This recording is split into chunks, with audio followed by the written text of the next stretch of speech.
National Restaurant Association says more than 110,000 restaurants have closed because of this pandemic, and businesses say that number could rise in the coming months. 2 News reporter Caroline Moore spoke with local restaurants and industry experts about what needs to change to keep your favorite restaurant open. Well, Mark, the Ohio Department of Health reports more than 10,000 new cases of COVID-19 in the past 24 hours. Now, the National Restaurant Association says restaurants accounted for roughly 10% of Ohio's jobs in 2019, with estimated sales reaching $24 billion. However, the industry is in a free fall due to COVID-19, and it may get worse this winter if help isn't available. This is the worst part. This is actually worse than what we saw back in March and April. The Ohio Restaurant Association says 79% of restaurant sales have declined between 20 to 70% since the start of the pandemic. Only 3% of restaurants have seen no change, and the ORA says they need communities to support their businesses and at least order takeout, or else more restaurant doors will shut for good.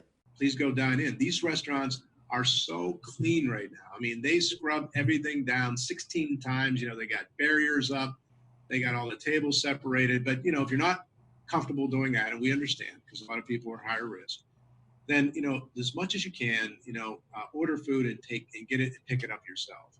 On Brown Street, Jimmy's Ladder 11 is trying to keep employees on payroll, but they're suffering a financial burden from the lack of business with no game day crowds and UD students home for winter break. Spin in waves, sometimes it'll be feeling like we're doing okay, and then other times it's really difficult to maintain our full staff.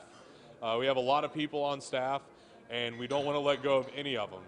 To make up for losses, Jimmy's has started their own takeout delivery option, but it may not be enough to make ends meet in the long term if customers don't come back.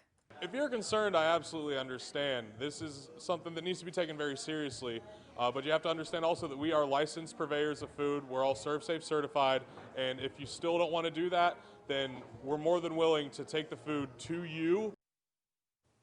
The National Restaurant Association is calling on Congress for additional aid, including a second round of Paycheck Protection Program grants. In the meantime, restaurant leaders are asking Governor Mike DeWine to lift some of the restrictions on restaurants, including the state's 10 p.m. curfew.